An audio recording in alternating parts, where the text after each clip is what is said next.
to open an Italian restaurant, not being an Italian American here in a town where it has so much history, Italian American history, and to be embraced by the community and have all these people as regulars and, people that are, big guys, big names, big families, come in and have regular standing reservations at Rocca.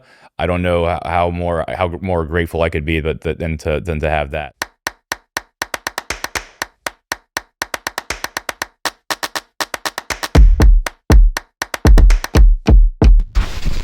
Welcome to Tampa's Table, a culinary journey. I'm Jeff Houck. I'm Vice President of Marketing for the 1905 family of restaurants. My guest today is Bryce Bonsack. Welcome. Thank you, Jeff. I know there was a lot of energy to come at you. I apologize. No. Thank you for having me. Absolutely. So we're going to talk about contemporary Italian, and I can't think of somebody who's executing it at a high level the way you are right now with Rocca in Tampa Heights, which recently won a Michelin star. Yeah. And I kind of wanted to talk a little bit about what your approach is at Rocca and why you think it's been such a success and so notable for the style of food that you do. It's a dream come true to get the Michelin star. Sure. Of course, when we opened Rocca, I had no ambitions of getting a Michelin star. I was like maybe a nod from James Beard one day in my wildest dreams or something like that. But I don't know if there's like a secret ingredient or anything like that. I think maybe just my training in Italy, but before that in some more avant-garde places in New York. I think it sort of somehow hopefully makes sense on the plate. Sure. But I don't think there's an exact science to what we do there. If there was an exact science, everybody would be doing it. Yeah, exactly. There's not a formula, but I think if it just makes sense in my head, then it's on the menu. And somehow some things don't make sense, Right. And so yeah. So you went to Miami for the Michelin ceremony. Correct. They announced your name along with the chefs at Koya and Lilac. Tell me what was going through your head when they announced your name. Because I believe it was alphabetical, wasn't it? Was it? It was. Okay. Yeah. And I had a suspicion that Lilac and Koya were both going to get a star. Sure. And I was, I thought Rooster was going to get one too. And I think that we'll get one next year. Yeah, But they will.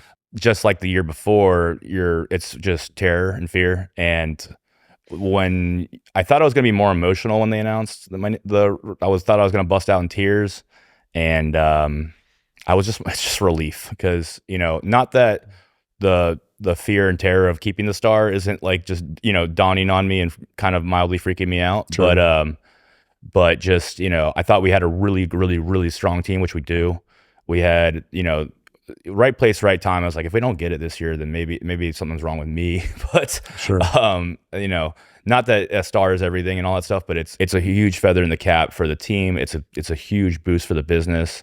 And all those guys that worked so hard for me, it means so much to them too. They put it on, it's on their resume now. They earn that, you know what I mean? And, you work on a place that is always, it stays with you wherever you go. Yeah, exactly. They sent me a list of questions. I don't even know if I should be saying this, but they sent me a list of questions like 2 days before the ceremony, and all towards me. And the last one was, what would it mean for you to get a Michelin star? And I'm like, if you guys don't give me a god dang star, I'm going to lose my mind. So, I was kind of freaking out for sure. And the year before they announced the Bib Gourmands, and I was like, please don't say Rocca, please don't say Rocca. Not that we didn't want a Bib Gourmand, but we were hoping for a star, obviously. And I saw Rocca come up there, and I was literally standing, this is the year before, in like a crowd of like 300 people, and I just yelled the F-bomb, like just at a muscle reaction, basically. And I'm like, oh crap, I need to act cool. Don't just smile and, shake hands. And but it was a different kind of F-bomb this time around. So hip hip fooray. Exactly. Sure it was a very happy moment in my life. Well, there's the professional achievement of it. There's, as you said, I think I pick up from you that you're about team, and it's not like you're standing there serving and then putting it on the table and washing the dishes. It is an absolute orchestra, and to have recognition for a team is massive because of all the sweat. When you start a concept, it's not like you're replicating another concept. This is from scratch, the whole concept. Yeah. And the hospitality, the menu, what it feels like when you're immersed in that environment, and then what's the impression that you're leaving. I mean, it's a massive undertaking, and to have that is, I have to think it was a huge relief. It's yeah, exactly. I mean, I'd rather be defending a star than trying to attack and get one. Maybe I'll have a different opinion when I'm a grumpier older man, but I look forward to that, by the way. I think it's just relief was the main thing. So my parents were in Spain doing the El Camino pilgrimage, which I'm not sure if you're familiar, but you basically hike from France all the way to the Atlantic on the side of Spain. Okay. So they're in the middle of that, but they were on pins and needles at 4 a.m. or whatever time it was over there in their hotel. And they were watching the YouTube video and watching it, and they called. I called them, and they couldn't even like muster a word. They were like crying so much, and that's when I choked up a little bit. But that was pretty brief. But the rest of it was just a sigh of relief. All right, let's get a drink now and get back up to Tampa and celebrate with the team. Sure. So let's roll back a little bit. Grew up in a military family, but you lived here most of your life. Grew up here anyway. Yeah, my dad was in the Army, but to pay for medical school. Right. So my whole time here, I don't really have memories of being an Army brat, but I was born in West Berlin, moved around a bit, lived in Boston for a year, lived in Atlanta for a couple of years when I was a child. But we moved here when I was adolescent. I moved here when I was in kindergarten. So kindergarten through high school, went to Tampa Catholic, and I'm a Tampa boy. Okay. And so what restaurant memories do you have growing up in Tampa? Burns for sure. It was always a very special occasion.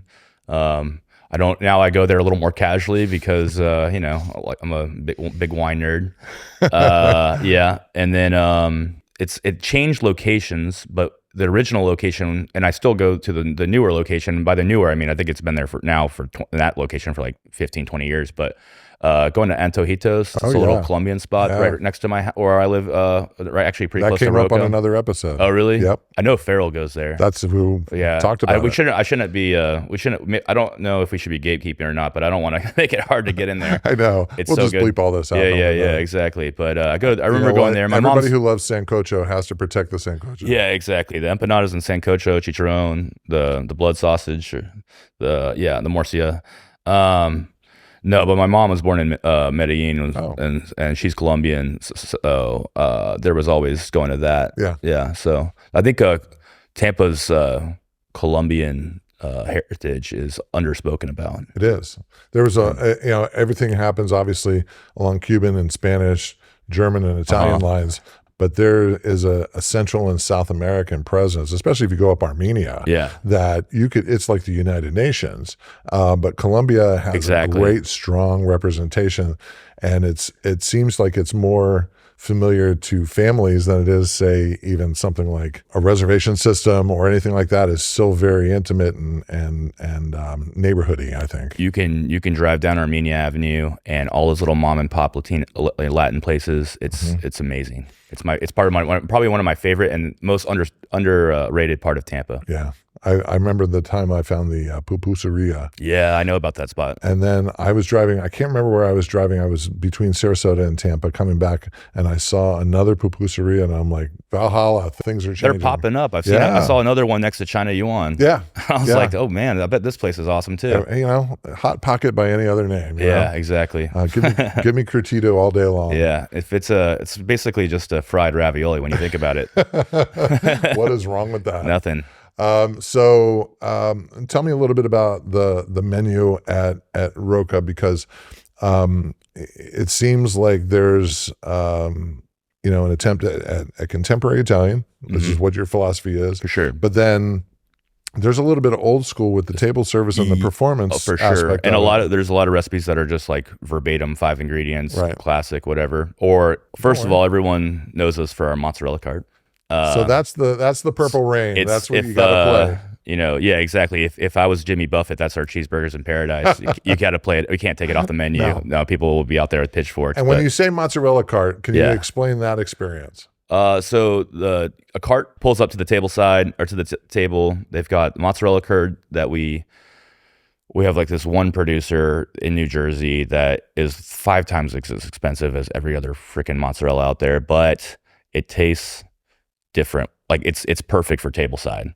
And every buffalo, what's the source? It's Jersey cows. Okay. So yeah, I mean, I love, obviously, mozzarella di bufala is the real mozzarella, as Italian people will tell me. Sure. But I think it's okay to have a little bit of cow's milk cheese every once in a while. But yeah, it pulls up and they heat the curds with steaming water. There's some salt in there. Is it like 185? It depends on how much they're moving. Okay. But yeah, it's somewhere in the 185 to 200 range. And it's like a salty bowl of water, correct? Yeah, they just take the curds, they add a little salt to it, mix them around and break them up with their fingers, and they pour the hot water over it. Let it sit for a few minutes. While that's happening, they slice up some tomatoes that we get from Plant City. That goes on the plate. The mozzarella is stretched, sliced, and ideally still warm by the time it gets to the table, but it's just that, salt, pepper, or a little Malden sea salt, black pepper.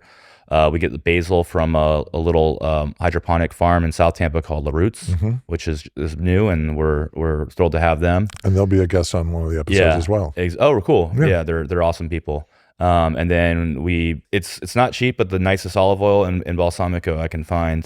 It's a 10-year aged balsamico, and then it's from Modena, of course, the only place. And then the olive oil is actually from Spain.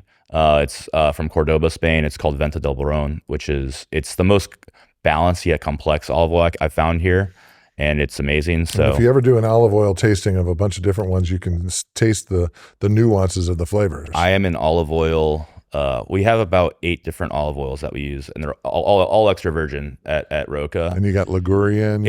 I sort of look at my olive oil as like a keyboard, not to sound too pretentious, but like you got ones that are grassier and spicier that will like accentuate grilled meats and stuff like that. We have like Ligurian olive oil, like you mentioned, that is very soft and buttery. We use that to dress our carne cruda and tartars and stuff like that. That it needs something more delicate, doesn't overpower the delicacy of the meat. So and things like that for vegetables and everything in between. Yeah, there's nothing wrong with being an olive oil nerd. No, I don't. I think more people should be. There's not a downside to that at all. What I would say to the people listening is store your olive oil correctly, please. Do not put it out in the sun. Keep it closed. We'll take some tips. So keep it away from Whenever light. I walk into like a grocery store and they have, or like a Eataly or something like that, and they've got all their olive oils on the shelf with a big window next to it, I freak out a little bit. What does it do to it? It basically eliminates all the nuance of flavor. Okay. So is it heat or is it direct sunlight? It's sunlight and it's oxygen. You want to keep it sealed and out of the sun. So heat's fine. I mean, you don't want to cook it, but like you could keep it in your attic. It'd probably be okay. So maybe not in Tampa, but yeah, Tampa's a different temperature animal on that one. So the inspiration for the mozzarella cart was what? Well, one of my business partners, Bob Basham, who Tampa legend in the restaurant, he wanted me to go check out this restaurant in Atlantic City, super old school Italian American joint. And they did tableside mozzarella, but they had a tray jack and a Pyrex, whatever, and they just poured some hot water and they stretched it. They didn't really like make a show of it at all. They just like made it real quick, like tableside. But it reminded me of my time at up in New York and Brooklyn working at Blanca. But the guys from Roberta's. I don't know if for those of you who are listening are unfamiliar with Roberta's and Blanca, Roberta's is sort of like a Studio 54 for hipsters, but it was like the pizza spot of Brooklyn, basically, which is a pretty hard thing to accomplish. But and Blanca was this little 2 Michelin star restaurant inside of it that I was working at, and it's like a compound basically. But all the guys from Roberta's would be prepping throughout the day nearby. This little guy would have it was kind of comical thinking about it, but he'd be stretching all the mozzarella for the pizza for that night. And it was just like 60 pounds at a time, just like something crazy amount of whatever. But he would be right next to me, and I'm a broke line cook basically. I'm getting paid $10 an hour. I'm looking, and that's basically I'm looking at him like, you're breakfast, man.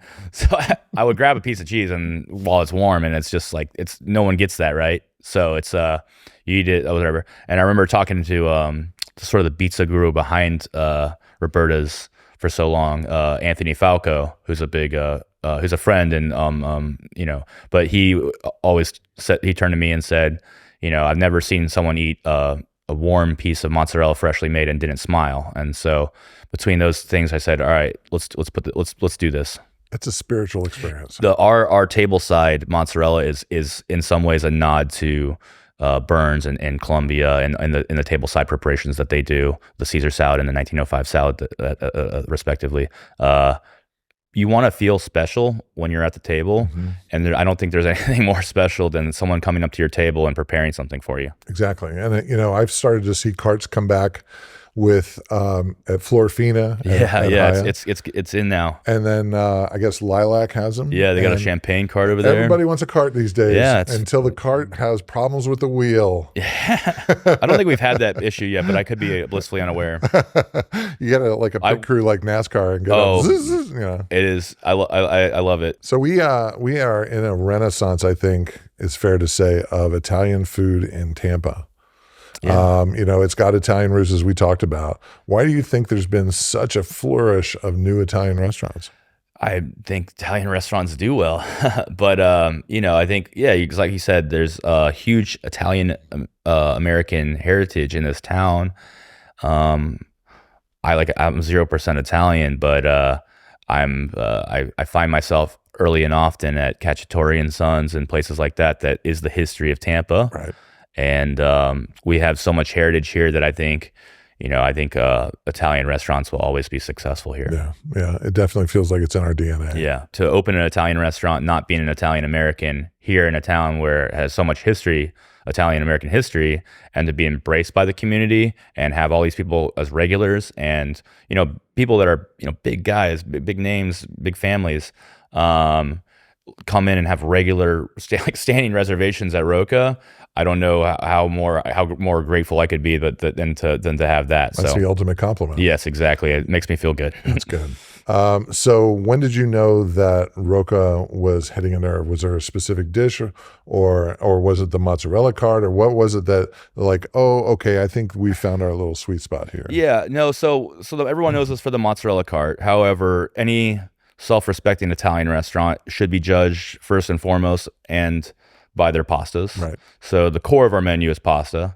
We make everything in-house, all of our breads, all of our ice creams, all the pasta, everything's from scratch. But I would say the core of our menu is we have usually about 8 or 9 pastas on the menu, and then there's somewhere like 7 or 8 off-menu pastas that we could do all the time.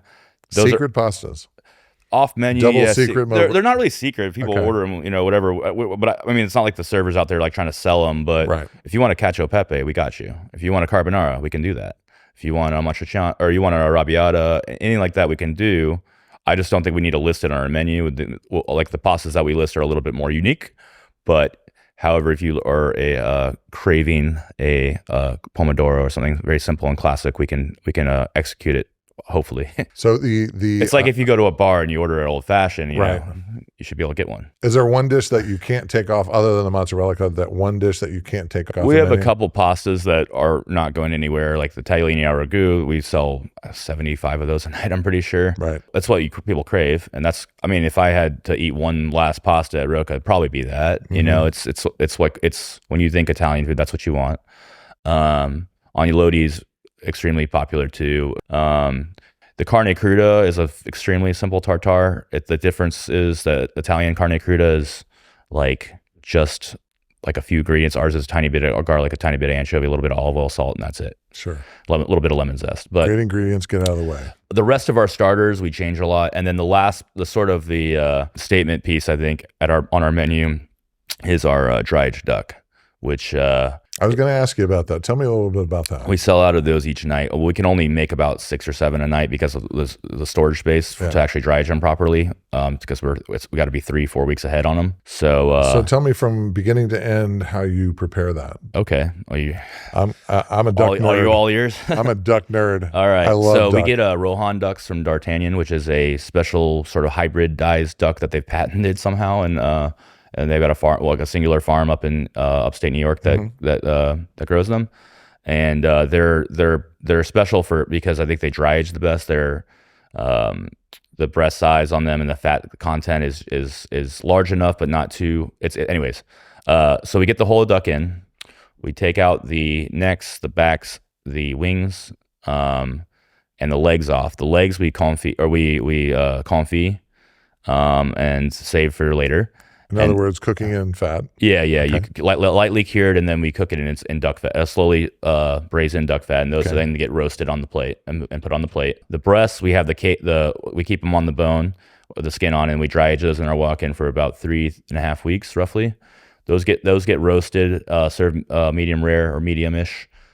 Which is hard in this environment with all the humidity. You got to poke the skin. It roasts, so you want to keep the meat pink, but not too rare because it's still chewy. And then we lacquer the skin with a little bit of Madeira wine, or Marsala wine, a little bit of fennel pollen. There's some coriander, some grapefruit zest in there, some other funny business, but it's it's sort of a nice lacquer on the skin. We put a nice generous portion of foie gras on there. And then underneath all that is duck fat polenta. It's like duck inception. It's like duck inside a duck. And then with all the bones, the necks, the wings, the backs, we roast those and make a beautiful duck jus that we cook down with a little bit of red wine and Marsala wine. And we fold foie gras fat into that, and that gets spoon over the top table side. I just moaned in public. Yeah. I like I said, if you love the richness of duck and the flavor, it's something about eating an entire duck too. It's like it gets me like a little feral. Well, and it's just there's so much flavor at each stage of it. Yeah. And then how you cook it also adds that flavor. Yeah. It's not like you can just go whip that up. That takes so much advanced work. It's a process, but I think it's worth it. But we can only do so many at a time. So sometimes we'll sell out of them usually with the first hour and a half of service. But half of them will have already pre-sold to people just calling. Right. Say, hey, I have a reservation at 5:30 today. Can you hold me a duck? We said, no, of course. Or we have a reservation at 9:30 today. Of course. We got you. You've got like an eBay for duck, basically. Call ahead duck.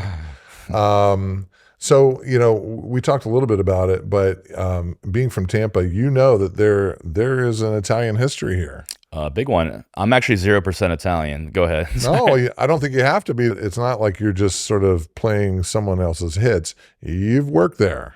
Yeah. I was out there for a little while, which is great. This village up in the northwest part, almost to France. Yeah. Right up by Turin, right? Yeah, it's the little hills south of Turin called the Longa region, which is where they make Barolo and Barbaresco, and every little town, or every little village sits on the top of a hill, and there's a little castle, cathedral, and tiny, and just it's like Narnia. What did you do there, and how long were you there? I was, for the most part, I was living and working with the family, the Rocca family, at their like 100-something-year-old restaurant, Da Felicine, which is super cool. It was super classic, but it was refined and fine dining at the same time. So I think it was the perfect place to be. But I also got the chance to I was in Rome for a month. I was in Liguria for about a month. I was in Emilia-Romagna for about a month, Tuscany for a few weeks. So I didn't get much farther south than Rome, which I need to rectify. But I got to spend some time looking at the different regions and stuff like that too. And I feel like Italy was finishing school. I already knew how to cook when I got there, but I think it helped me develop my voice as sort of like accepting seeing how they looked at food and what their mindset was. I think that was helpful for sure. Your voice. Yeah, I think a lot of cooks, sous chefs, they've been working in restaurants their whole life, very good restaurants. But it's hard for them to step away from what they've learned and what they've been cooking to then go into when they go to open their own restaurant and put their own dishes on the menu. It's hard to make that make sense, I guess, on the plate. Because sometimes you just your first reaction is just, let me just regurgitate some of the stuff that I've been cooking for other chefs' food, and just whatever, tweak it or mash it all together. And it's not always. I think taking some time in Italy, also just spending some time in Tampa waiting for the restaurant to open, I think that was actually absolutely crucial, because I think if I had opened Rocca right after coming from New York, The my cooking prowess was probably even better. Was probably better back then. I was a little more whatever, but I just it wouldn't. Nothing would have made sense. I don't think. I don't think it would have been nearly as good. And what did you learn by that time when you were roaming around Tampa? What were you inspired by? I'm a fiend for the old school places around here. I go to eat at Burns and Columbia and Donatello, and I'm always inspired by the longevity of the just the landmark establishments that they've created. Mm-hmm. And I think I look at those places, and that's very inspiring. As the late great Charlie Trotter would say often, it's a marathon, not a sprint. Yep. And I remind myself that because it's felt like a lifetime that since Rocca's been open for 4 years, and it felt like a lifetime waiting for it to open. And I realized that we're hopefully just the tip of the iceberg in terms of our success and our time here. Yeah, the father of New World cuisine, Norman Van Aken, was very close with Charlie Trotter. Yeah, and draws a lot of inspiration from him as a former colleague and really a brother. And to think that he's still cooking in Orlando. A lot of the old guard is still around. Yeah. But it's great to see new talent like yours. I mean, I look at your resume, and you worked in Michelin restaurants. Mm-hmm. And I think about your staff will now be able to say, I worked in a Michelin restaurant. That's sort of how the rainfall goes. To think about what you learned. What did you learn by working in a Michelin restaurant that you're using today? How to be really OCD about every little detail, and not to quote another famous chef, but a late great Fernand Pont. Excellence is in the details. Basically it's what the difference is in a Michelin star restaurant or an extraordinary meal is not just one or two things. It's the sum of all these tiny details that you don't learn that naturally. You don't think about that naturally unless you're a psycho. Sure. But getting yelled at enough about every tiny little crumb being exactly where it needs to be on your station and everywhere you go in that kitchen, that is instilled in me very firmly when I was working in those kind of restaurants, and I'm grateful that I learned that. And I think some of my guys, I'll be like very on them about like something that they probably think is like ludicrous or something that's just whatever, but it's a sum of all those parts. And in New York and working in places like Corton and Blanca for some very very talented chefs, New York is a machine. It'll turn you into a machine, and or you'll get out. Right. Well, and the thing about it is, when Tampa started getting James Beard nominations, Mm-hmm. there was a period of time where it was Richard Gosmer from the Columbia, Right. and Chad Johnson. From then it was Sideburns, Mm-hmm. and Greg Baker, the Refinery. There was Mm-hmm. 1 year, and I asked Chad, I said, when will you know that it's had an effect? He goes, when we start attracting talent instead of talent leaving to go other places. I think we are on the cusp of doing that, I hope. Actually, funny enough, I don't think a lot of people know this. I actually, before I went to culinary school, I staged at Sideburns for a couple of weeks with Chad and Courtney. I was a gopher for one night. Yeah. I was the one picking the time. And yeah, I didn't know how to cut a shallot. Chad taught me. It's one of the most patient men I've ever met. Yeah, exactly.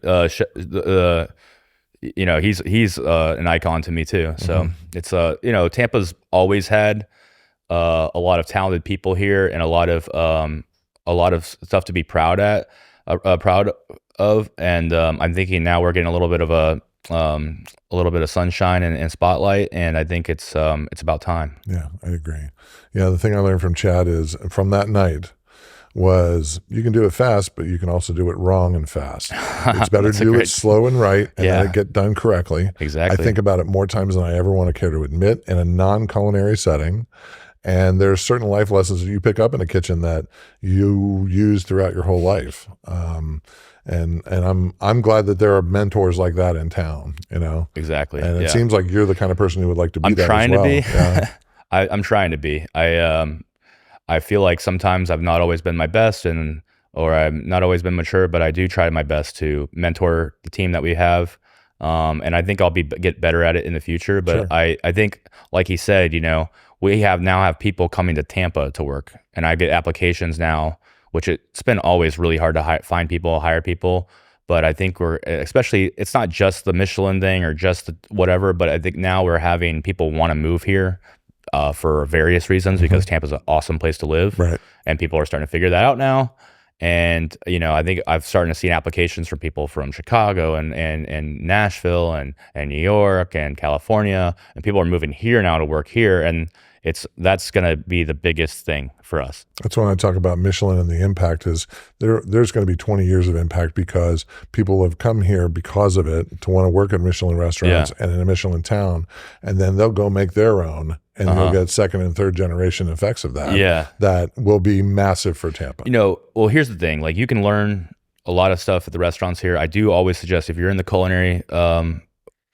culinary field and you want to be a chef, don't stay in one place. Yeah. Travel, go work in different cities. You'll learn. But Tampa is a great place if you want to come back to. And there's restaurants here now that there's always has been. But there's restaurants here you can build a career here. Sure. So when you're picking out a recipe to share, what do you look for? I think it just depends on who I'm sharing it with, the audience. I don't want to give them a recipe that they're not going to relate to, or in their wildest dreams try to cook or whatever, or just doesn't really pander to them too much. So I think where I'm at with that. So I try to look. Some of our recipes are extremely simple, and I could show, I feel like anyone how to make a cacio e pepe, and there would be it's like 3 steps, but you got to do them right, and you got to buy the 3 right ingredients or 4 right ingredients. So it just depends on who I'm talking to. I understand. Yeah, it's funny because I used to do a recipe column for the Tampa Tribune when I was a food writer. And my favorite thing was recipes lost and found, where people would ask for, I'm like, you have the internet, but there was something social about the sharing of recipes that kind of transcended technology. It's like, I like this recipe enough that I want you to have success with it. Exactly. And you want to be able to if you're just doing it to do a flex, nobody cares.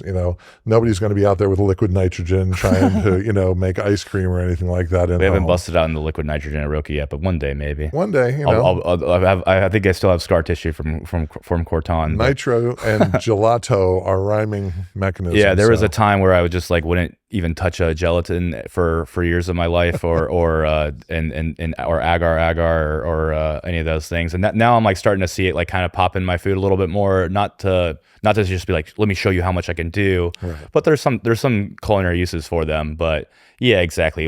Especially when it comes to cooking at home or for people. Right. You want to. I don't like to do that at home. Right. I want to make an omelet or something. You know what I mean? So maybe find something that is simple that they can execute, but also maybe is a little bit a fresh take for them. Well, I remember when Ferran Adria put out a cookbook, he included a lot of recipes from pre-shift. Oh yeah. And one of them was the potato chip omelet, and that was the biggest hit among the staff. And it's that simple. We have potato chips at Rocca, and we make it fresh in house for our caviar. And now I'm about to go make one of those right now. That sounds perfect. It's salty, crunchy, all the different elements. Yeah. So you want something that you're going to be able to share and replicate at home and make people feel confident about cooking. I guess. So when you go home, everybody has this fantasy about what chefs do when they're at home. Oh God. And you don't want to know. The "oh God" said it all. Yeah. What kind of questions do you get? Oh, are you talking about I thought you were about to ask me what food do I cook at home? That's exactly what I was going to ask you, because everybody has this image like you live at Williams Sonoma or Chef's Warehouse. Yeah, exactly. So, and we're cooking a 14-course meal for ourselves every day. No, the sad reality is my fridge has some eggs in it, some Kerrygold butter, some of the happy eggs. I don't skip on that, and some condiments, and then it's about some leftover Chinese food and some it's not glamorous on the I think there is a half-eaten tin of caviar in there because because I'm fancy like that. But you have caviar on the menu. Oh yeah. Well, I just snagged it. so you can have whatever's left. Yeah, there you go. It sounds like an episode of Chopped at your house. Yeah. No. What can I make with ketchup, caviar? The sad reality is there's too much money spent on Uber Eats because I'm too lazy. The last thing I want to do when I go home is cook a meal. Exactly. I just want someone else to feed me, and it's unfortunately the pickings are slim late at night after a shift. So I get it. It's usually some junk food. Okay, that's legit. Yeah. And then I wanted to ask, what do you see for the future, both for you and your team and what you want to achieve at Rocca? And then also, what is the future for Tampa food-wise? Those are two very good questions. I think for Rocca, we want to just, our goal is just to try to be more and more consistent, try to see growth amongst our staff, guys moving to different stations, learning, getting better, and seeing that cycle, go through and just maintaining our standards and keeping up with that. If you're not trying to get better each day, you're getting worse. So that's our sort of motto there. And then we've got some plans for the future. We've got a couple locations for other restaurants, not another Rocca for sure, but we have a couple locations in South Tampa. We have something else in downtown. I would like to talk about those more, but I don't think we're there yet. No. And by the time this podcast airs, maybe the press release is out by then. But Sure. that's a very complicated and slow moving process. But we've got some stuff on the horizon for different themed restaurants, and I'm excited to do those so I can provide my staff and my team more opportunity to grow. And then the question I've buried until now, the most important question: what's your favorite Iron Maiden song? Oh, it's a trooper. Yeah, for sure. Why is that one? I don't know. It just gets me going. Do you listen to it before service, or do you listen to it getting ready? Good. It's good before service. Okay. After service, you want to listen to some Zen type stuff, I think. But when your prep list is breathing down your neck, right, and you're feeling the heat, and you got to get the adrenaline rolling. That's a little Black Sabbath sometimes. We listen to everything over there, but yeah, you need something to keep you sharp. Mozzarella's got to get made somehow. Yeah, exactly. Use Iron Maiden. Pastas aren't going to make themselves. So. And thank you for joining us on Tampa's Table, a culinary journey. Keep an eye out for other episodes on YouTube and wherever podcasts are found. And also keep an eye out for the cookbook, which will be out in the fall of 2023. Thank you again for joining us.